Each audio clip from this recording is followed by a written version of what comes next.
ரோமர் 8:1 ஆனபடியால் கிறிஸ்து இயேசுவுக்குட்பட்டவர்களாய் இருந்து மாம்சத்தின்படி நடவாமல் ஆவியின்படியே நடக்கிறவர்களுக்கு ஆக்கினை தீர்ப்பில்லை.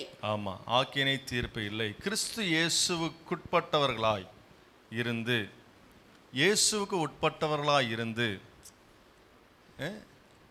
மாம்சத்தின்படி நடவாமல் ஆவியின்படி நடக்கிறவர்களுக்கு ஆக்கினை தீர்ப்பு இல்லை என்று வசனம் சொல்லுகிறது.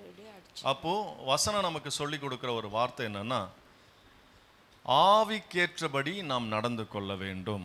எல்லாரும் சேர்ந்து சொல்லலாம், ஆவிக்கேற்றபடி நடந்து கொள்வோம், ஆவியின்படி நடந்து கொள்வோம். சொல்லுங்க பார்க்கலாம், எல்லாம் சேர்ந்து சொல்லலாம். ஆவியின்படி நடந்து கொள்வோம். சத்தமா, ஆவியின்படி நடந்து கொள்வோம். ஆவிக்கேற்றபடி நடந்து கொள்ளுதல் ரொம்ப முக்கியமான ஒரு விஷயம் நம்ம வாழ்க்கையில். நம்ம வாழ்க்கையே ஆவிக்கேற்றபடி நடக்கிறது தான் ஒரு அடிப்படையான வாழ்க்கையாக இருக்கிறது. அது எப்படி நடக்கிறது? ஆவிக்கேற்றபடி நடக்கிறதுனா என்ன, மாம்சத்தின்படி நடக்கிறதுனா என்ன அப்படின்றத நம்ம பார்க்க போகிறோம். ஆவிக்கேற்றபடி நடக்கும் பொழுது தான் நாம் கர்த்தருக்குள்ள நாம் நடக்க முடியும். நம்மை முழுவதுமாக நம்மை ஒப்பு கொடுத்து தேவனுடைய சமூகத்தில், ஆண்டவரே நீர் என்னை நடத்துங்க என்று சொல்லி நம்ம கேட்கும் பொழுது, அது அப்படி நம்ம ஏறெடுக்கிற ஜெபம், ஆவியானவர் நம்மை நடத்த அவர் வல்லவராக இருக்கிறார். ஆவிக்கேற்றபடி நடக்கும் பொழுது தான் நம்ம வாழ்க்கையில் ஒரு வெற்றியுள்ள வாழ்க்கையை நம்ம வாழ முடியும். ஆவிக்கேற்றபடி நடக்கும்பொழுது தான் நம்ம எல்லாவற்றிலையும் நாம் ஜெயித்து வாழ முடியும். அப்போ ஆவிக்கேற்றபடி நம்ம நடக்கவில்லை என்று சொன்னால் நம்ம மாம்சத்திற்கு ஏற்றபடி நடக்கிறோன்னு அர்த்தம். ஆவிக்கேற்றபடி நடக்கிறவர்கள் சுய சிந்தையோடு வாழ மாட்டாங்க. ஆவிக்கேற்றபடி நடக்கிறவர்கள் அவர்கள் தங்களுடைய விருப்பத்தை செய்வதற்கு துணிய மாட்டாங்க. ஆவிக்கேற்றபடி நடக்கிறவர்கள் எப்படி வேணாலும் வாழலாம் என்கிற அந்த எண்ணத்திற்குள்ளே போக மாட்டாங்க. ஆவிக்கேற்றபடி நடக்கிறவர்கள் அவர்கள் வாழ்க்கையை, ஆண்டவரே இதுதான் நான் என்னை உம்முடைய சமூகத்தில் ஒப்பு கொடுக்கிறேன், நீங்கள் என்னை நடத்துங்க என்று சொல்லி அவர்களை சரணடைய ஆண்டோடைய சமூகத்தில் செய்து அவர்கள் தேவனுக்கு ஒப்பு கொடுத்து வாழ்கிற வாழ்க்கை தான் ஆவிக்கேற்றபடி நடக்கிற வாழ்க்கை. நம்ம ஆவிக்கேற்றபடி நடக்கும் பொழுது நம்முடைய சிந்தனைகள் தெளிவுபடுகிறது. ஆவிக்கேற்றபடி நடக்கும் பொழுது நம்ம பாதை தெளிவான பாதையாக நமக்கு தெரியும். நம்முடைய மனதிலே குழப்பம் இருக்காது. நாம் ஆவிக்கேற்றபடி நடக்கும் பொழுது நாம் ஒரு வெற்றியுள்ள ஒரு வாழ்க்கையை நம்மால் வாழ முடியும்.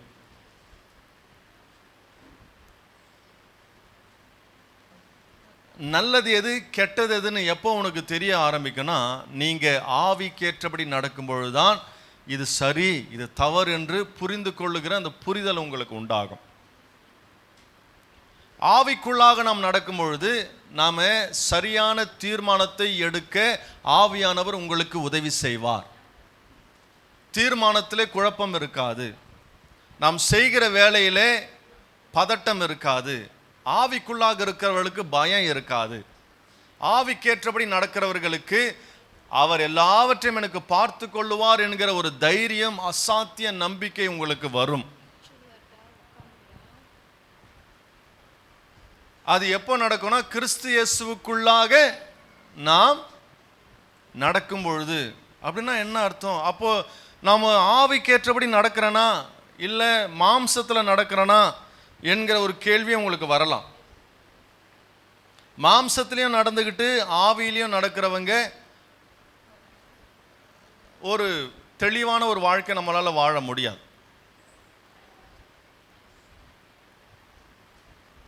இன்னும் வசனம் சொல்லுது, ரொம்ப அழகாக போட்டிருக்கு பாருங்க பைபிளில்.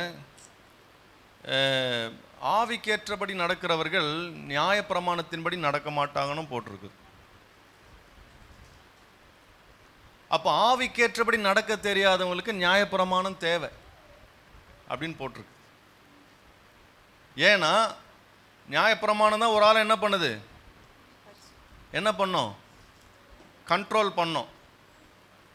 ஒருத்தவங்களால் தெளிவான ஒரு வாழ்க்கை வாழ முடியலையா, அப்போ அவர்களுக்கு நியாயப்பிரமாணம் வேண்டும் சொல்லி போட்டிருக்கு. இல்லை நான் ஆவிக்கேற்றபடி நடக்கிறேன், நான் ஆவிக்கேற்றபடி கர்த்தருக்குள்ளே நடக்கிறேன்னு நினைக்கிறவங்களுக்கு இந்த நியாயப்பிரமாணம் ஒரு மேட்டராகவே இருக்காது. இல்லை என்னால் ஆவிக்கேற்றபடி நடக்க முடியல, என்னால் மாம்சத்தின் கிரியைகள் அதிகமாக இருக்குது அப்படின்னா நம்ம என்ன பண்ணலாம், நியாயப்பிரமாணத்தை எடுத்துக்கலாம். இப்போ நமக்கு நியாயப்பிரமாணம் வேண்டுமா, ஆவிக்கேற்றபடி நடக்கணுமா? சொல்லுங்க, எது நமக்கு நல்லது, எது நமக்கு நல்லதா இருக்கும்? ஒரு வீட்டில் 2 பிள்ளைங்க இருக்குதுங்க. ஒரு பிள்ளை அப்பா அம்மாவுக்கு தெரியும் அது எப்படியாவது படிச்சிரும், அதுக்கு நம்ம சொல்ல வேண்டிய அவசியம் கிடையாது. படி படி படி படி படி படி படி, படிச்சாதான் பண்ணு, அதை பண்ணு, உட்காரு, நேரத்தோடு உட்காரு, இதை பண்ணு, அத்தை பண்ணுன்னு சொல்ல வேண்டிய அவசியம் ஒரு பிள்ளைக்கு அவசியம் இல்லை. ஏன்னா அந்த பிள்ளைக்கு தெரியும் இதெல்லாம் நான் படித்தாதான், இது படிப்பு தான் என் வாழ்க்கைக்கு நல்ல ஒரு நிலைக்கு கொண்டு வரும், இதை நான் படிக்கிறேன், அது ஆர்வத்தோடு உட்காந்துரும். 3 மணிக்கே உட்காந்துரும், காலையில் 6 மணிக்கே உட்காரும், நேரம் கிடைக்குமா நான் படிக்கணும் அப்படின்னு சொல்லும். ஏன்னா இதுதான் எனக்கு அடுத்த நான் இதுக்கு நான் போகணும்னா நான் அதை படிச்சுட்டே இருந்தால் தான் நான் என்ன பண்ண முடியும், இல்லைனா நான் கஷ்டப்படுவேன், என்னால் எக்ஸாம் எழுத முடியாது, நான் அதுவே என்ன பண்ண எல்லாத்தையும் சொல்லிக்கிட்டே இருக்கோம். அதனால் அப்பா அம்மா அதை படிக்குதான், அதை பற்றி எனக்கு கவலை இல்லைப்பா, அவனை பற்றி எனக்கு கவலை இல்லை, பொண்ணை பற்றி எனக்கு கவலை கிடையாதுப்பா. ஆனால் இன்னொன்று இருக்கும், இன்னொரு பிள்ளை இருக்கும், எல்லார் வீட்லேயும் இருக்கும். அது இன்னொரு பிள்ளை என்ன பண்ணுவோம், படி, என்ன பண்ணுற, படி, உட்காரு, முகத்தை கழுவு, சுத்தமாக இரு. எங்கேயாவது உனக்கு யோசனை இருக்குதா, ஏதாவது என்ன பண்ணுற, நீ என்ன பண்ணுறன்னு உனக்கா தெரியுதா, இவனை வச்சு என்ன பண்ணுறதுனே தெரியல, இதை பண்ணு, அதை செய், எதை. ஏன்னா எப்படியாவது அந்த பிள்ளைய என்ன பண்ணும், அந்த பிள்ளையே புஷ் பண்ணி அதையும் ஒரு ஸ்டேஜுக்கு கொண்டு வந்துடணும். ஏன்னா இவன் அதை அந்த படிப்பை குறித்து புரிதலும் இல்லை, படிக்கலைன்னா என்ன ஆகணும்னு தெரியல. ஒரு நல்ல நிலைக்கு போகணுன்னா இந்த படிப்பு ரொம்ப அவசியன்றது அதுக்கு புரியவே இல்லை. இப்போ அந்த பிள்ளைக்கு அப்பா அம்மா என்ன பண்ணுறாங்க, நியாயப்பிரமாணத்தை கொடுக்குறாங்க. இப்போ சொல்கிறது புரியுதா, நியாயப்பிரமாணம் எப்படி வந்ததுன்னு சொல்கிறேன், புரியுதுங்களா? நியாயப்பிரமாணத்தை கொடுக்குறாங்க, என்னன்னு கொடுக்குறாங்க, அவங்களே ஒரு பிரமாணத்தை ஏற்படுத்துகிறாங்க, இதெல்லாம் நீ செஞ்சாதான் நான் உனக்கு இதை நான் செய்வேன். ரூல்ஸ் அண்ட் ரெகுலேஷன் வருதா, எங்கே வருது, எந்த பிள்ளைக்கு கொடுக்குறோம், படிக்காத பிள்ளைக்கு ரூல்ஸ் அண்ட் ரெகுலேஷன் எப்படி வருது, நம்ம ஒரு பிரமாணத்தை ஏற்படுத்துகிறோம் பிள்ளைகளுக்கு, இதை செஞ்சாதான் நான் இதை செய்வேன், இல்லைன்னா உனக்கு என்ன பண்ண மாட்டேன், சைக்கிளும் வாங்கி கொடுக்க மாட்டேன், வண்டியை வாங்கி கொடுக்க மாட்டேன், எதையும் நான் செஞ்சும் கொடுக்க மாட்டேன், அது அப்படியே கடந்த நீ அப்படியே கடைசி எப்படின்னா போ, இல்லாட்டி இதை செய். நியாயப்பிரமாணம் அப்படி தான் வந்தது இஸ்ரவேல் ஜனங்களுக்கு.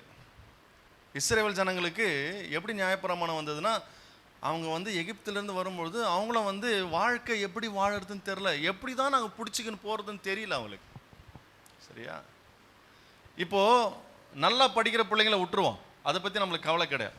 இப்போ யாருக்கு தான் இப்போ பிரச்சனை, இப்போ படிக்க முடியாத பிள்ளைங்களுக்கு நீ அவங்களை கேட்டு பாருங்களேன், நான் என்னன்னா தான் நீங்கள் பண்ண சொல்கிறீங்க, நீ படினா நான் எப்படி படிப்பேன், எனக்கு வர மாட்டேங்குது, நான் என்ன பண்ணுவேன், டேய் பட்றா.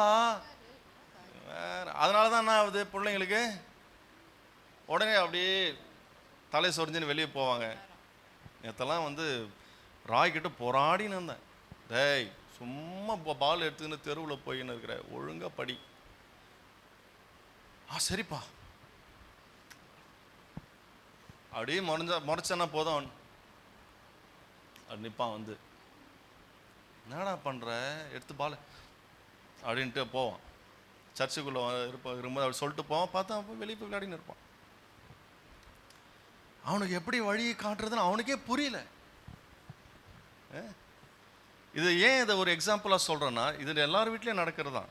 எல்லார் வீட்லேயும் அவங்ககிட்ட சொன்னேன், டேய் நீ படிக்கலைன்னா ஃப்யூச்சர் கிளாஸ்னு ஒன்று வச்சுக்கிறாங்க. யாருக்கு? ராய்க்கு. படிக்காத பிள்ளைங்களுக்கு ஸ்பெஷல் கிளாஸ்ன்னு சொன்னால் ஒரு மாதிரி இருக்கும்ன்ட்டு, சார் உன் பிள்ளைக்கு ஃப்யூச்சர் கிளாஸ் வச்சுக்கிறேன். ஃப்யூச்சர் கிளாஸா? அப்படின்னா அவனை ஃப்யூச்சரில் கொண்டு போகிறீங்க நீங்கள்? ஃப்யூச்சர் கிளாஸ்னால் புரியல மேடம் அப்படின்னு கேட்கும்போது, இல்லை சார் இவன் மார்க் கம்மியாக எடுத்துக்கிறான், ஆனால் அவன் படித்து ஃப்யூச்சரில் நல்ல மார்க் எடுக்கணுன்ட்டு நாங்கள் ஃப்யூச்சர் கிளாஸ் வச்சுக்கிறோம் அப்படின்றாங்க.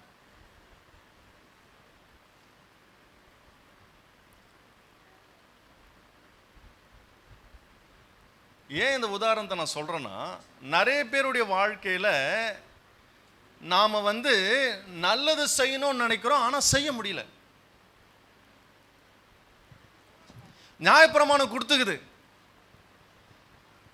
ஒன்று ஒன்றா ஃபாலோ பண்ண சொல்லுது. நான் ஃபாலோ பண்ண நினைக்கிறேன், ஃபாலோ பண்ண முடியல. இதெல்லாம் நான் செஞ்சு நான் நல்ல பேர் வாங்கணும்னு நினைக்கிறேன், என்ன பண்ண முடியல என்னால். நல்ல பேருன்றது என் வாழ்க்கையை நான் கரெக்டாக நடத்தணும்னு நினைக்கிறேன், நடத்த முடியல. பவுல் இதை சொல்கிறார் பாருங்க. பவுல் 7வது அதிகாரத்தில் ரோமர் 7 ரொம்ப அழகாக சொல்லியிருக்கிறாரு. 15வது வசனத்திலிருந்து வாசிங்களேன். எப்படியெனில் 14லேருந்து வாசிப்போம். மேலும் நமக்கு தெரிந்திருக்கிறபடி நியாயப்பிரமாணம் ஆவிக்குரியதாய் இருக்கிறது. நியாயப்பிரமாணம் ஆண்டவர் கொடுத்திருக்கிறாரு. கற்பனைகளை கொடுத்திருக்கிறாரு. இதெல்லாம் பண்ணணும், அதை பண்ணணும், இதெல்லாம் பண்ணணும்னு கொடுத்துருக்கிறாரு. அந்த நியாயப்பிரமாணம் ஆவிக்குரியதாக தான் இருக்குது. அப்பா அம்மா பிள்ளைங்களுக்கு சொல்றது நல்ல வார்த்தைகளாக தான் சொல்றாங்க பிள்ளைங்களுக்கு. சரியா? எத்தனை பேர் நியாயப்பிரமாணத்தின்படி பர்ஃபெக்டாக வாழுறீங்க? வாழறவங்க மட்டும் ஒரு ஆமேன்னு சொல்லுங்க. 600 கட்டளைகள் ஆண்டவர் கொடுத்துக்கிறாரு.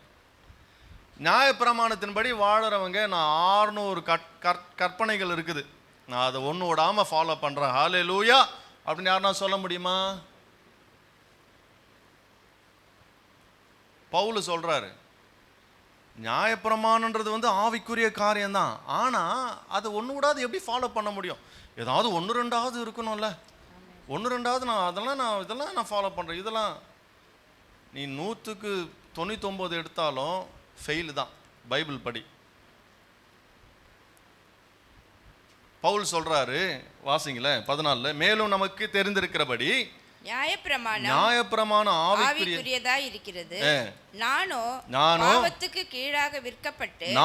பாவத்துக்கு கீழாக விற்கப்பட்டு மாம்சத்திற்குரியவனா இருக்கிறேன். எப்படின்னா நான் செய்கிறது எனக்கே சம்மதம் கிடையாது. சம்மந்தம் இல்லாம நான் செஞ்சுக்கிட்டு இருக்கிறேன். நான் என்ன செய்யறேன்னு அது செஞ்சு முடிச்ச பிறகு பார்க்குறேன், இதை ஏன் செஞ்ச சம்மந்தம் இல்லாமல் ஒரு விஷயத்தை நான் என்ன பண்ணியிருக்கிறேன், செஞ்சிருக்கிறேன். ஏன் செய்கிறேன் எனக்கே தெரியல. பவுல் சொல்றார். அதுக்கப்புறம் வாசிங்க. நான் விரும்புகிறதை செய்யாமல் நான் விரும்பணும், ஒரு விஷயத்தை விரும்பி செய்யணும்னு நான் நினைக்கிறேன், நான் வெறுக்கிறதையே செய்கிறேன். ஆனால் கடைசியில் நான் என்ன செய்கிறேன், நான் விரும்புறதை செய்யாம நான் கடைசியில் செஞ்சு முடிச்சிட்ட பிறகு ஒரு வெறுப்பு வருது பாரு. சே, இதை நான் ஏன் தான் இப்படி செஞ்சனோ தெரியலையே, ஏன் தான் இப்படி பண்ணனோ தெரியலையே. அதுதான் கடைசியில் ரிசல்ட்டாக வருது. இதெல்லாம் நான் செய்யக்கூடாதுன்னு நினச்சி நான் ஒரு முயற்சி எடுக்கிறேன், கடைசியில் அதை என்னால் செய்ய முடியல. கடைசியில் என்ன செஞ்சு வச்சுக்கிறேன், நான் எதை வெறுக்கிறேனோ முடிஞ்ச பிறகு அப்பா இதை நான் செஞ்சு முடிச்சேன், சந்தோஷம் வரல, இதை ஏன் தான் நான் செஞ்சணுன்ற வெறுப்பு தான் வருது. ஏன்னு தெரியல. தொடர்ந்து வாசிங்க. இப்படி நான் விரும்பாததை செய்கிறவனாய் இருக்க, விரும்பாததை செய்யறதுனால நியாயப்பிரமாணம் நல்லதென்று ஒத்துக்கொள்கிறேனே. நியாயப்பிரமாணம் நல்லதா? ஏன்னா நியாயப்பிரமாணம் நல்ல விஷயத்தை தான் சொல்லி கொடுக்குது. ஆனாலும் அந்த நியாயப்பிரமாணத்தை என்னால ஃபாலோ பண்ண முடியல. பிள்ளை எங்க அப்பா சொல்லிக்கினே இருக்கிறார், படி படி படின்னு. அவர் நல்லது தான் சொல்றாரு எனக்கு, அவங்க என் வாழ்க்கை நல்லதுக்கு தான் சொல்றாங்க. ஆனா எனக்கு என்ன பண்ண முடியல, என்னால படிக்க முடியல. படிக்க உட்காந்தாலும் மண்டையிலேயே ஏற மாட்டேங்குது. நான் என்ன செய்வேன்? நான் இதே தான் வாழ்க்கையும். நான் இதெல்லாம் செய்யணும்னு வசனம் சொல்லி கொடுத்துக்குது, ஆனா இதெல்லாம் என்னால் ஃபாலோ பண்ண முடியலையே. நான் என்ன பண்ணுவேன்?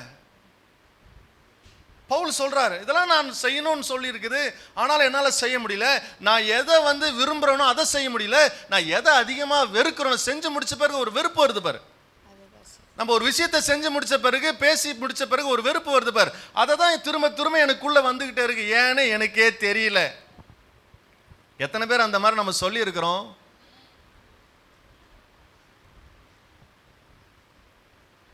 அதான் பவுல் சொல்றார், நியாயப்பிரமாணம் நல்லதுதான், எங்க அப்பா அம்மா சொல்லி கொடுக்குற இதெல்லாம் செய்டா, நல்லதுதான் சொல்லி கொடுக்குறாங்க, ரைட்டு, ஆனா என்னால செய்ய முடியலையே, செய்யறதுக்கு என் உடம்பு ஒத்துழைக்கலையே, என் மனசு ஒத்துழைக்கலையே, நான் என்ன பண்ணுவேன் அப்படின்னு சொல்லிட்டு பவுல் சொல்றாரு. ஆதலால் 17வது வசனத்துல, ஆதலால் நான் அல்ல எனக்குள் வாசமாயிருக்கிற, எனக்குள்ளே வாசமாயிருக்கிற பாவமே அப்படி செய்கிறது, பாவமே அப்படி செஞ்சுக்கிட்டு இருக்குது. நான் கிடையாதுங்க. எனக்கு 1000 நியாயப்பிரமாணம் கொடுத்தாலும் என்னால ஃபாலோ பண்ண முடியல. ஏன்னா ஏன் அந்த பிரமாணங்கள் எனக்குள்ள ஒத்து போக மாட்டேங்குது. வார்த்தைகளை கேட்கிறேன், ஆனாலும் கேட்ட வார்த்தையின்படி என்னால் நடக்க முடியல. ஏன்னா இந்த பிரமாணம் எனக்கு ஒரு பெரிய இம்பாக்டை கொண்டு வரல. மோசே நியாயப்பிரமாணம் எனக்கு ஒரு பெரிய இம்பாக்டை கொண்டு வரல. எல்லாத்தையும் இதை செய்ய செய்ய செய்ய கட்டாயப்படுத்தி செஞ்சாலும் அவங்க வசனம் சொல்லுதே, பைபிள் இப்படி போட்டுக்கிறதுனால வேற வழி இல்லாம நான் இருக்கிறேன் அப்படின்னு ஒரு சிலர் வாழுறாங்க. நியாயப்பிரமாணம் சொன்னதுனால இதை நான் ட்ரை பண்ணலாம்னு நினைக்கிறேன், ஆனாலும் என்னால் என்ன பண்ண முடியல. ஏன்னா நானு கிடையாது, எனக்குள்ள ஒண்ணு வாசம் பண்ணிக்கிட்டு இருக்குது. வசனம் சொல்லு, மறுபடியும் வாசிங்க 17. ஆதலால் நான் அல்ல, இது நான் கிடையாது. நான் யோசிக்கிறது வேற, நான் செய்யணும்னு நினைக்கிறது வேற, நான் பேசலாம்னு நினைக்கிறது வேற. ஆனா நான் வெறும் வாயில தான் பேசிக்கிட்டு இருக்கிறேனே தவிர என்ன அறியாமே நான் ஒரு விஷயத்துல போய் செஞ்சுக்கிட்டே இருக்கிறேன். ஏன்னா அது நான் கிடையாது, எனக்குள்ள வாசமாயிருக்கிற அந்த பாவம் தான் என்னை செய்ய தூண்டிக்கொண்டே இருக்கிறது. நம்மளுக்குள்ள ஒரு நேச்சர் வாழ்ந்துகிட்டே இருக்கு, உனக்கு தெரியாமையே அது வாழ்ந்துகிட்டு இருக்குது. பிள்ளைங்க படிக்கணும்னு நினைக்கிறாங்க, படிக்க முடியல. காரணம் அவங்களுக்குள்ள ஒரு சுபாவம் ஒட்டிக்கிட்டு இருக்குது. ஜெபம் பண்ணலாம்னு நினைக்கிற, ஜெபம் பண்ண முடியல. ஹல்லேலூயா, ஆண்டவரே நான் ஜெபம் பண்ணணும்னு ஒவ்வொரு நாளும் நினைக்கிறேன், ஆனா ஜெபம் பண்ணலாம்னு காலையில் ஏஞ்சி பார்க்கிறேன் 9 ஆயிடுது மணி. பைபிள் படிக்கலாம்னு நினைக்கிறேன், சும்மா இருக்கிற நேரத்தில் நான் பைபிள் படிக்கலாம்னு நினைக்கிறேன், பைபிள் எடுத்து உட்காரலான்னு நான் நாளைக்கு பிளான் பண்ணுவேன், நைட்டு படிச்சுட்டு நம்ம தூங்கலான்னு பிளான் பண்ணுவேன். ஆனால் அது பைபிள் எங்கே இருக்குன்னே தெரியாது. என்னால் பைபிள் எடுத்து திறந்து பார்த்தாலும் படிக்க முடியல. நான் பொய் சொல்லக்கூடாதுன்னு ஒவ்வொரு நாளும் நினைப்பேன், ஆனால் வண்டையா பொய் சொல்கிறேன், ஏன்னே எனக்கே தெரியலங்க.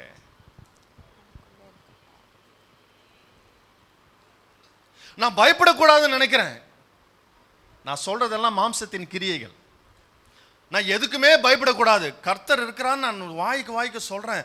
ஆனாலும் ஒரு விஷயம் நிற்கும் போது வருது பாருங்க, எங்க இருந்து தான் வருமா தெரியல, அந்த திகிலு படக்குன்னு ஆகுதுங்க, மனசு படன்னு அடிக்குதுங்க மனசு.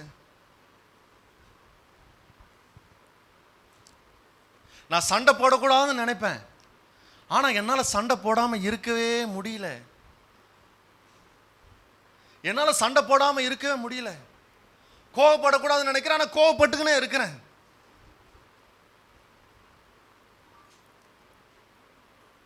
குடிக்க கூடாதுன்னு நினைக்கிறேன், ஆனா அதை தான் திரும்ப திரும்ப செய்யறேன்.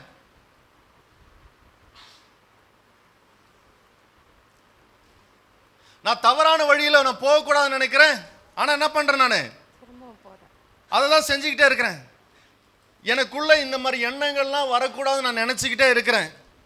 இந்த மாதிரிலாம் நான் யோசிக்க கூடாது, இந்த மாதிரி தவறான எண்ணம் எனக்குள்ள வரக்கூடாது அப்படி நான் யோசிக்கிறேன். ஆனால் நான் எதை அது நினைக்கிறேனோ அதை தான் நான் என்ன பண்ணுறேன், திரும்ப திரும்ப எனக்கு வந்துக்கிட்டே இருக்கு. ஹலோ, பல்லான விஷயத்த ஃபோனில் பார்க்கக்கூடாதுன்னு நினைக்கிறேன், ஆனால் பல்லானதை தான் பார்த்துக்கினே இருக்கிறேன் டெய்லியும். சேட்டிங் பண்ணக்கூடாதுன்னு நினைக்கிறேன், என்ன அறியாம கடகடான்னு சேட்டிங் பண்ணிக்கிட்டே இருக்கிறேன்.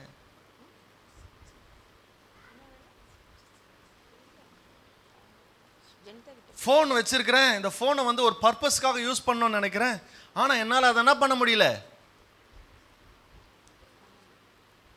எந்த பர்பஸுக்கு நம்ம வச்சிருக்கிறோமோ அந்த பர்பஸ் இல்லாமல் வேற ஒரு பர்பஸ் வந்து ஆகிட்டு இருக்குது என் லைஃப்ல. நான் எதை விரும்புகிறேனோ அதை நான் செய்யல, எதை விரும்பாம எது வேணான்னு சொல்றேனோ அதை தான் திரும்ப திரும்ப திரும்ப திரும்ப என் எண்ணங்களிலும் என் செயல்களிலும் அது வந்து கொண்டே இருக்கிறது. பவுல் இதை எழுதுறாரு. அப்படின்னு பார்க்கும்பொழுது அப்பா அம்மா சொல்றது நல்லதுதான் சொல்றாங்க. பைபிள்ல நியாயப்பிரமாணம்னு சொல்லும் பொழுது அந்த நியாயப்பிரமாணம் எனக்கு நல்லதுதான் சொல்லி கொடுக்குது, அது ஆவிக்குரியதா தான் இருக்குது. ஆனா நான் எப்படி இருக்கிறேன்? மாம்சத்துல வாழ்ந்துகிட்டு இருக்கிறேன். நான் எப்படி வாழ்ந்துகிட்டு இருக்கிறேன்? மாம்சத்துல வாழ்ந்துட்டு இருக்கிறேன். கவலையே படக்கூடாதுன்னு நினைக்கிறேங்க, ஆனா திரும்ப திரும்ப அந்த கவலை என்னை வந்து வாட்டுதுங்க. கர்த்தர் இருக்கிறான், தைரியமா வாழலாம்னு நினைக்கிற, தைரியமா இருக்க முடியல. சூழ்நிலைகள் வரும்பொழுது என்னை அப்படியே அமைக்கிறது. பவுல் சொல்றாரு பாருங்க, 18வது வசனத்தை வாசிங்க.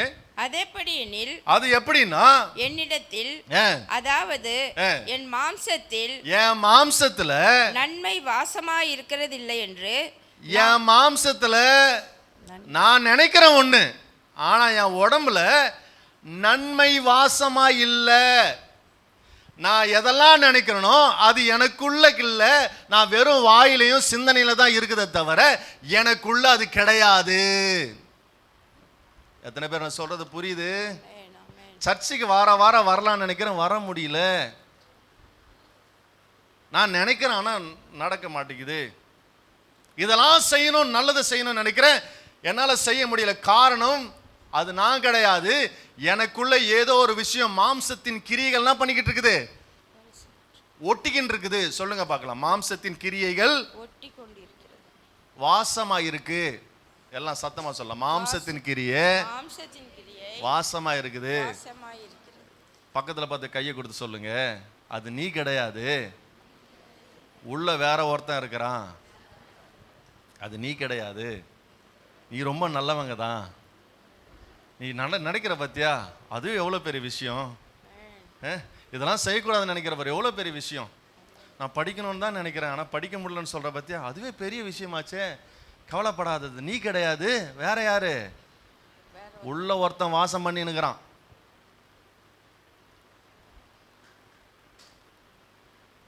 சண்டை போடக்கூடாதுன்னு நினைக்கிறேன், சண்டை போடுற, அது நீ கிடையாது, உனக்குள்ள யார் இருக்கிறா? வேற ஒருத்தவன் இருக்கிறான். அவனை வந்து நீ இதை பண்ணு பண்ணு பண்ணு பண்ணு செய் செய் செய் செய்யு ரூல்ஸ் அண்ட் ரெகுலேஷன், நீ 10,000 ரூல்ஸ் அண்ட் ரெகுலேஷன் போட்டாலும் உன்னால செய்ய முடியாது. அப்ப எப்படி என்ன பண்றது? நான் பவுல் சொல்றாரு பாருங்க, 18 வாசிங்க மறுபடியும். அதேபடி எனில் என்னிடத்தில் அதாவது என் மாம்சத்தில் நன்மை வாசமாய் இருக்கிறதில்லை என்று நான் அறிந்திருக்கிறேன். எனக்கு நல்லா தெரியும், எனக்குள்ள அப்படிப்பட்ட, நான் வெறும் நினைப்புல தான் இருக்கிறேன்னு தவிர என் மனசுல அந்த மாதிரி நல்ல எண்ணங்கள் வாசமா இல்ல. மாம்சத்தின் கிரியைகள் அதிகமா இருக்கு.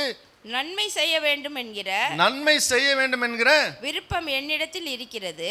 விருப்பம் இருக்குது, நன்மை செய்வதோ என்னிடத்தில் நன்மை செய்வதோ என்கிட்ட இல்ல.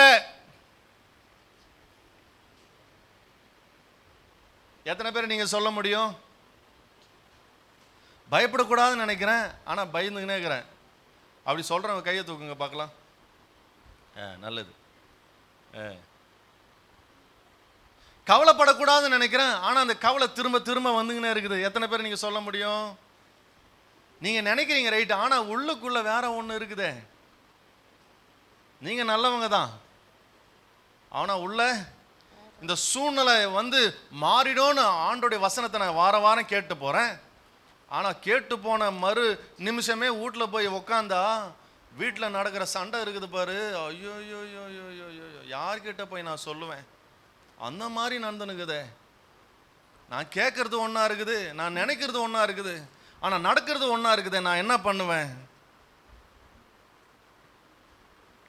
நீங்கள் நல்லவங்க தான், நீ நல்லா தான் கேட்குற, ஆனால் உள்ள ஒருத்தவன் வேலை செஞ்சுன்னுக்கிறான். அவனை நீ துரத்தினாதான் நீ நினைக்கிறது நடக்கும். ஹலோ, நான் சொல்கிறது எத்தனை பேருக்கு புரியுது? புரிஞ்ச ஒரு ஆமேன்னு சொல்லுங்க. ஆவிக்குரிய பெருமை வரக்கூடாதுன்னு நினைக்கிறேன். ஆனால் ஆவிக்குரிய பெருமை தான் எனக்கு பயங்கரமாக இருக்கு. ஏன்னா உள்ள வேற ஒருத்தன் கிரியை செஞ்சுக்கிட்டு இருக்கிறான். உனக்குள்ள நீ எதை செய்யக்கூடாதுன்னு நினைக்கிற திரும்ப திரும்ப செய்யறியனா, உனக்குள்ள வேற ஒருத்தவன் இருக்கான். மாம்சத்தின் கிரியை உனக்குள்ள இருக்கு. நீ நல்லவன் தான். பக்கத்தில் பார்த்து சொல்லுங்க, நீங்க நல்லவங்க தான். சொல்லுங்களேன், நீங்க நல்லவன் தான். ஆனா உள்ள இருக்கிறவன் சரியில்லை. எப்போ பார்த்தாலும் சந்தேகம் வந்துக்கினே இருக்குது. விசுவாசமே வளர மாட்டேங்குது. நான் விசுவாசத்துக்காக தான் ஜெபம் பண்ணுறேன், ஆனாலும் விசுவாசம் வளர மாட்டேங்குது. நல்லவன் தான் நீ, ஆனால் சரி செய்ய வேண்டிய இடம் எங்கே இருக்குது?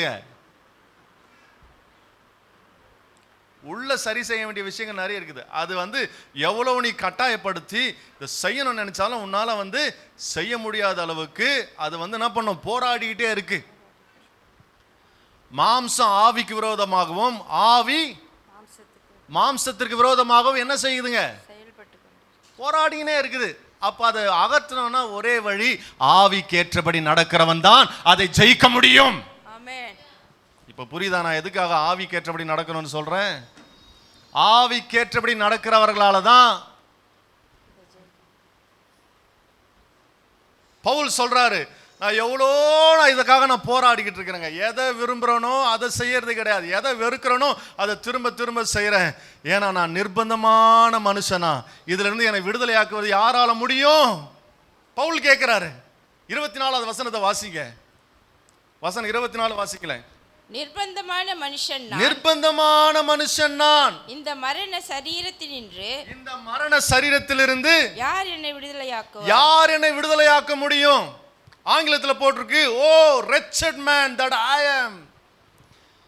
I am wretched man. அப்படின்னா என்ன அர்த்தம்? நான் எல்லாத்தையும் மெஸ்அப் பண்றேன். எல்லாத்தையும் என்ன பண்றேன், ஒரு வாழ்க்கையை சொதப்பி வச்சிருக்கிறேன். நான் கரெக்டா செய்யணும்னு நினைக்கிறேன், செய்ய முடியல. நான் வாழ்க்கையை சொதப்பி வச்சிருக்கிறேன். இதனால எனக்கு வருத்தம் தான் மிஞ்சதை தவிர என்னால சந்தோஷமா இருக்க முடியல. நான் நிர்பந்தமான மனுஷன். நான் எதை செய்யணும்னு நினைக்கிறேனோ அதால என்னால செய்ய முடியல. செய்ய வேணாம்னு நினைக்கிறேன், திரும்ப திரும்ப திரும்ப திரும்ப செஞ்சு என் வாழ்க்கையை நான் சொதப்பி வச்சிருக்கிறேன். நான் ரொம்ப வீக்கா இருக்கிறேன். இதுல இருந்து என்னை யாரு காப்பாற்ற முடியும்? என்னால முடியலையே, ஆண்டவரே எனக்கு உதவி செய்யுங்க. நியாயப்பிரமாணத்தை எவ்வளோ நான் ஃபாலோ பண்ண நினைக்கிறேன், ஆனாலும் என்னால ஃபாலோ பண்ண முடியல. கட்டாயமா இதை செய்யணும்னு நினைக்கிறேன், என்னால செய்ய முடியல. நான் என்ன செய்வேன்? இப்படின்னு யோசிக்கிற ஜனங்களுக்கு கர்த்தர் உங்களுக்கு விடுதலையாக இருக்கிறார். கர்த்தர் உங்களுக்கு விடையாக இருக்கிறார். இயேசு ஒருவர் உங்களுக்கு உண்டு. அந்த இயேசுக்குள்ளாக நீங்கள் நடக்கும் பொழுது நீங்கள் எல்லாவற்றிலிருந்து விடுதலை பெறுவீர்கள். ஆவிக்கேற்றபடி நடந்து கொள்ளும் பொழுது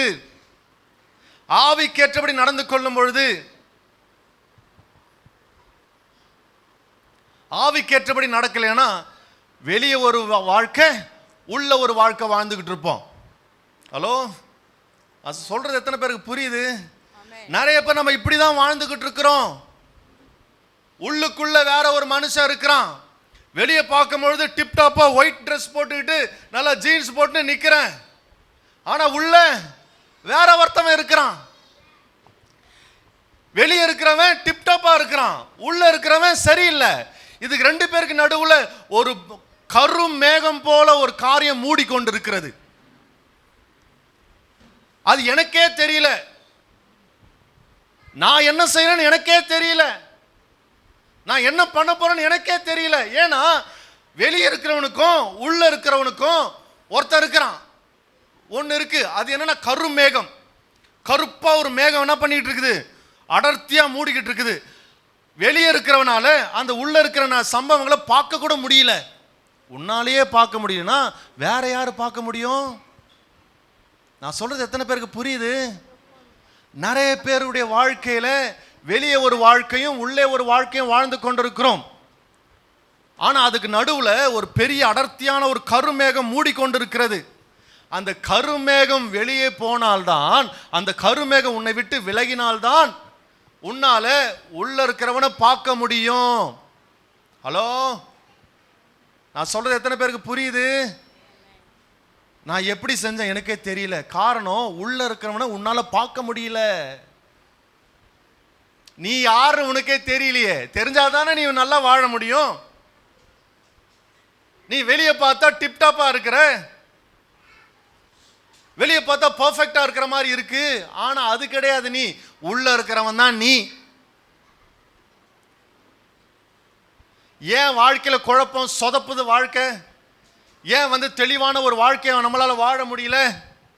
ஏன் அப்பப்போ ஏதாவது ஒரு பிரச்சனையில ஏதாவது குழப்பத்தில் நம்ம சிக்கி மாட்டிக்கிட்டு அதுக்கப்புறம் ஃபீல் பண்ணிட்டு உட்காந்துட்டு இருக்கிறோம். இதை செய்யக்கூடாதுன்னு நினைக்கிறேன், இதையே கடைசியில் செஞ்சுட்டு நான் ரொம்ப கஷ்டப்படுறேன். ஏன்னு தெரியல.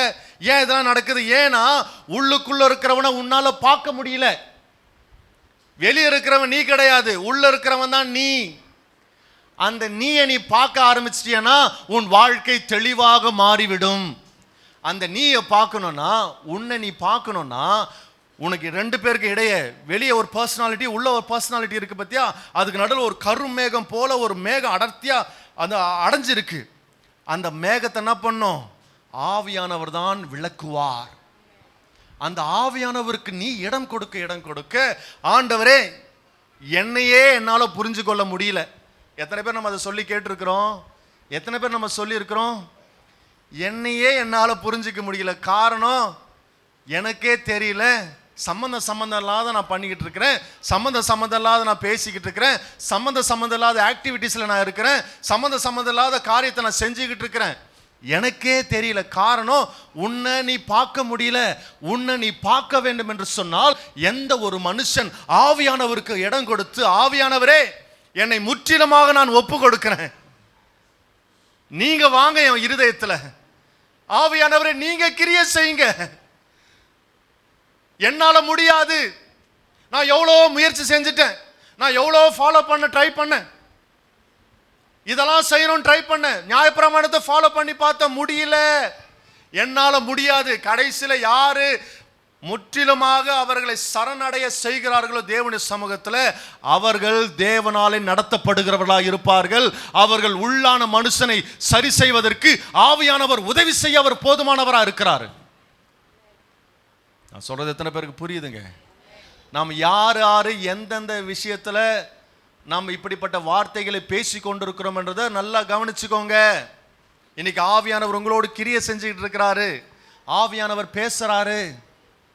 இடம் கொடுக்கிறவர்களுக்கு தான் மாற்றம் ஏற்படும். மாற்றம் ஏற்படும் பொழுது நீ இப்பொழுது இருப்பதை விட பல மடங்கு உன் வாழ்க்கையில ஒரு உயரத்திற்கு நீ போக ஆரம்பிச்சிருவ. அந்த உயரத்தை ஒருவனாலும் தடுக்க முடியாது.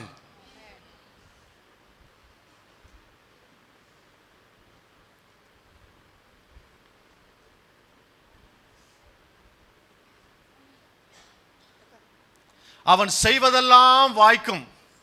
எப்பொழுது? அவன் நீர்க்காலிகள் ஓரமாய் நடப்பட்ட மரமாய் இருக்கும் பொழுது, அவன் ஆவிக்கேற்றபடி நடக்கிறவனாய் இருக்கும் பொழுது, ஆவிக்குரிய காரியங்களிலே அவன் பிரியமாய் இருக்கும் பொழுது. பக்கத்துல பார்த்து சொல்லுங்க, கவலைப்படாத, கர்த்தர் உன் கூட இருக்கிறாரு. கர்த்தர் உன் கூட இருக்கிறாரு. உன் எண்ணத்தை அவர் புரிஞ்சிருக்கிறாரு. பவுலுக்கே இந்த விஷயம்னா நாமெல்லாம் ஏமாத்துறோங்க. புரியுதாண்ணா? நான் யாரையும் குற்றப்படுத்தலைங்க, வசனம் நம்மளை குற்றப்படுத்துது. இதுல நீ கட்டாயமா இது சொன்னதுனால, பைபிள் சொல்றதுனால வாழணுன்ற அந்த வழிக்கு நீ போயிட்டேன்னா உன்னால ஜெயிக்க முடியாது. நான் சொல்றது புரியுதா? எந்த ஒரு புள்ள இதை படிக்கணும், படிச்சாதான் என் வாழ்க்கை நல்லா இருக்கும் அப்படின்னு எந்த புள்ள புரிஞ்சுக்குதோ அந்த பிள்ளைக்கு படிப்பு ஒரு பெரிய விஷயமாவே தெரியாது. அப்ப படிக்காத பிள்ளைங்க நம்ம என்ன செய்யணும்? அதுக்கு கர்த்தர் இருக்கிறார், அவர் உதவி செய்வார். அந்த பிள்ளைக்கு நம்ம என்ன பண்ணோம்? ஆவிக்குரிய காரியத்துல அந்த பிள்ளைய நம்ம நடத்தும் பொழுது அந்த பிள்ளையும் ஆசீர்வாதமாய் மாறும். ஆவிக்கேற்றபடி நடந்து கொள்ளுங்கள், அப்பொழுது மாம்சத்தின் கிரியைக்கு நீங்க இடம் கொடுக்க மாட்டீங்க. கர்த்தர் இருக்கிறார் உனக்கு. அவர் உன்னை எல்லாவித சகலவித சத்தியத்திலும் உன்னை நடத்த அவர் போதுமானவரா இருக்கிறார். எல்லாம் கரத்தை உயர்த்தி சொல்லலாம், கர்த்தர் என் கூட இருக்கிறாரு, கர்த்தர் என் கூட இருக்கிறாரு. ஆங்கிலத்தில் ரொம்ப அழகா போட்டிருக்குங்க, ஆங்கிலத்தில் ரோமர் 8:1 தமிழில் வாசிங்கன்னா எப்படி போட்டிருக்கு? கிறிஸ்து இயேசுக்குட்பட்டவர்களாய் இருந்து மாம்சத்தின்படி நடவாமல் ஆவியின்படியே நடக்கிறவர்களுக்கு ஆக்கினை தீர்ப்பு இல்லை அப்படின்னு போட்டிருக்கு. ஆனால் ஆங்கிலத்தில் ஒரு மெசேஜ் டிரான்ஸ்லேஷன் வெர்ஷன் அப்படின்ற ஒரு வசனத்தில் பைபிளில் போட்டிருக்கு, with the arrival of Jesus the Messiah that fateful dilemma is resolved. Those who enter into Christ being here for us no longer have to live under a continuous low-lying black cloud. Those who enter into Christ being அப்படின்னு என்ன அர்த்தம்னா, யாரெல்லாம் இயேசுவை போல வாழணும்னு ஆசைப்படுறாங்களோ அவர்களுக்கு ஆண்டவர் எல்லா பிரச்சனையிலிருந்து விடுதலையை கொடுப்பாராம். எல்லாம் சேர்ந்து சொல்லலாம், கிறிஸ்துவை போல வாழ வேண்டும். கிறிஸ்துவின் சிந்தை இருக்கணும். கிறிஸ்துவின் சிந்தை இருக்கணும். சொல்லுங்க பார்க்கலாம், சத்தமா சொல்லுங்க. கிறிஸ்துவின் சிந்தை உடையவர்களா இருங்க. வசனம் சொல்லியிருக்கு, பவுல் தான் சொல்றாரு, கிறிஸ்துவின் சிந்தை உடையவர்களா இருங்க. உன் எண்ணங்கள் கிறிஸ்துவை போல மாற வேண்டும். ஆவிக்கேற்றபடி நடக்கணும். நீ எந்த இடத்துல இருக்கிறியோ அந்த இடத்துல உன்னால வெற்றியை பார்க்க முடியும். எப்போ? நாம் ஆவிக்கேற்றபடி நடக்கும் பொழுது. வெளியே இருக்கிற மனுஷனுக்கும் உள்ள இருக்கிற மனுஷனுக்கும் நடுவுல ஒரு பெரிய டார்க் மேகம், கரும் மேகம் மூடிக்கிட்டு இருக்குது. அந்த மேகம் உன்னை விட்டு வெளியே போனாதான் உள்ள இருக்கிற மனுஷனை உன்னால தெளிவா பார்க்க முடியும். நீ யாருன்றது அப்பதான் புரியும். அதுக்கப்புறம் சொல்லுவ, ஐயோ இவ்வளவு நாள் நான் இதை பார்க்காத போயிட்டேனே. உள்ள இருக்கிற மனுஷனை நீ பார்க்கணும்னா ஆவியானவருக்கு இடம் கொடு.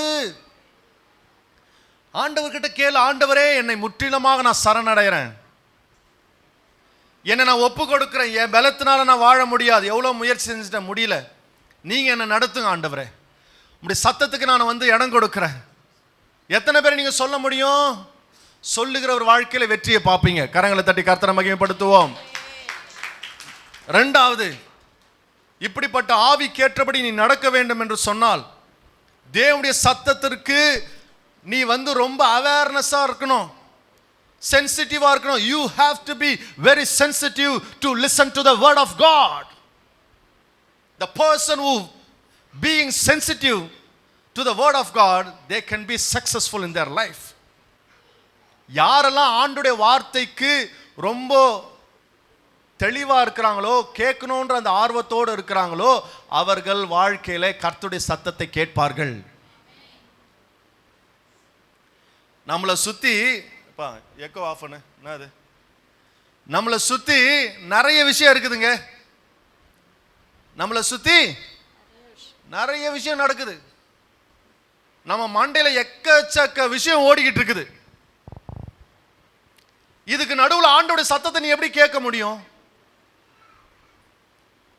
ஏன்னா உன் ஃபோக்கஸ்லாம் எதுல இருக்கு? வேற விஷயத்துல இருக்குது.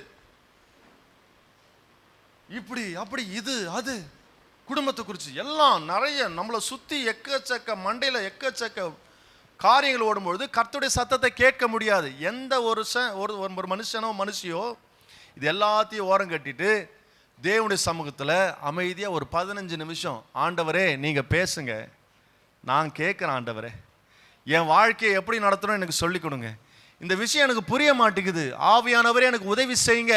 நீ கேட்பேனா ஆண்டவர் அங்கு உதவி செய்வதற்கு உனக்காக காத்து கொண்டிருக்கிறார். எனக்கு படிப்பே வர மாட்டேங்குது, என்ன பண்றது ஆண்டவரே? நான் படிக்கணும்னு நினைக்கிற படிக்க முடியல, என்ன பண்ணணும்? ஆவியானவரே எனக்கு நீங்க உதவி செய்யுங்க. இயேசுவே நான் உம்மை நம்பி இருக்கிறேன், நீ கேட்டு பாரு, அந்த இடத்துல ஆண்டவர் உனக்கு அற்புதம் செய்வார். நான் இந்த இடத்துல ரொம்ப வீக்கா இருக்கிறேன்ப்பா, இந்த விஷயத்துல ரொம்ப I am so weak on this particular thing. I am not able to come out from this place. I am not able to come out from this thinking. The thinking that I am doing is very wrong. நான் இது யோசிக்கிற யோசனை சரியில்லைன்னு எனக்கு தெரியும், ஆனா என்னால் இதுல இருந்து வெளியே வர முடியல, எனக்கு உதவி செய்யுங்க அப்பா. இதுதான் நான் அப்பா, என்னை பாருங்க, என் உள்ளத்தை பாருங்க, நான் திறந்து காட்டுறேன், நான் ஓப்பனாக உங்ககிட்ட ஷேர் பண்ணுறேன் ஆண்டவரே. ஆவியானவர் எனக்கு உதவி செய்யுங்க, நீ சொல்லி பாரு. அந்த இடத்துல ஆவியானவர் உன்னை அற்புதமாய் நடத்த அவர் வல்லவராய் இருக்கிறார். ஆவிக்கேற்றபடி நடந்து கொள்ளுங்கள். அப்பொழுது இந்த உலகத்தை நீங்க ஜெயிக்கிறவங்களா மாறிடுவீங்க.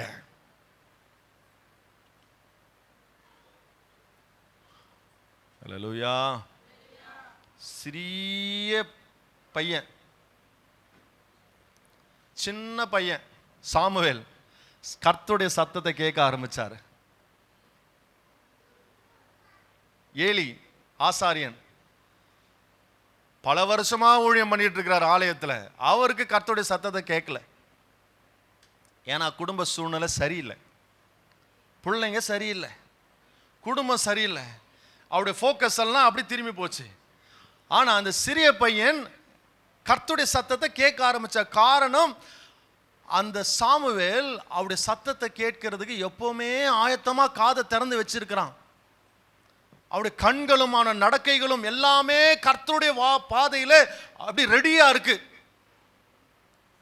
முதல் முறையும் கேட்கிறான், ரெண்டாவது முறையும் கேட்கிறான், மூணாவது முறையும் கேட்கிறான். 3 முறையும் ஏலிக்கு கேட்கவே இல்லை. ஆனா சாமுவேலுக்கு கேட்குது. அல்லேலூயா. இன்னைக்கு கர்த்தருடைய சத்தத்தை நீங்க கேட்க போறீங்க. விசுவாசிக்கிறோம்? ஆமென் சொல்லுங்க. நான் கர்த்தருடைய சத்தத்தை கேட்பேன். கர்த்தர் எனக்குள்ள பெரிய காரியங்களை செய்கிறத நான் பார்ப்பேன். என்னால எதெல்லாம் முடியலையோ அதை எல்லாத்தையும் ஆவியானவர் எனக்காக செய்து முடிப்பார். எதெல்லாம் நீங்க தோல்வியை பார்க்கிறது போல இருக்கோ அந்த தோல்விகள் எல்லாவற்றையும் கர்த்தர் உனக்கு வெற்றியாக மாற்ற அவர் வல்லவராக இருக்கிறார். விசுவாசிக்கிறவங்க உரத்த சத்தமா கரங்களை தட்டி கர்த்தரை மகிமைப்படுத்துங்க. கர்த்தர் உன்னோடு இருந்து செய்ய போகிற காரியத்தை நீங்க பார்க்க போறீங்க. யாரெல்லாம் ஆண்டவருக்கு தன்னுடைய வழியை ஒப்பு கொடுத்து ஆண்டவரே என்னை நடத்துங்கன்னு சொல்றீங்களோ உங்களுக்கு ஆண்டவர் ஆயத்தமா இருக்கிறார். உங்கள் வாழ்க்கையில் அற்புதங்கள் நடக்க போகுது. நீங்கள் அதிசயத்தை நீங்க பார்க்க போறீங்க.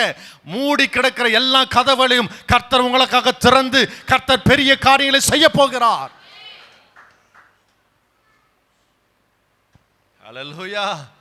நல்ல வாயை திறந்து சொல்ல, என் குடும்பம் ஆசீர்வாதமா இருக்கும், என் பிள்ளைகள் ஆசீர்வாதமா இருப்பாங்க, என் பாதை செவ்வையாக இருக்கும், நான் செய்கிற காரியத்தை கர்த்தர் எனக்கு வாய்க்க பண்ணுவார், நான் போகிற இடத்துல நான் வெற்றியை பார்ப்பேன், சோதனைகளை நான் ஜெயிப்பேன். சொல்லுங்க, சோதனைகளை நான் ஜெயிப்பேன். என்னால செய்ய முடியாது ஒன்றும் கிடையாது, எல்லாவற்றையும் என்னால செய்ய முடியும். காரணம், என் வாழ்க்கையை நான் ஆவியானவருக்கு ஒப்பு கொடுத்துட்டேன்.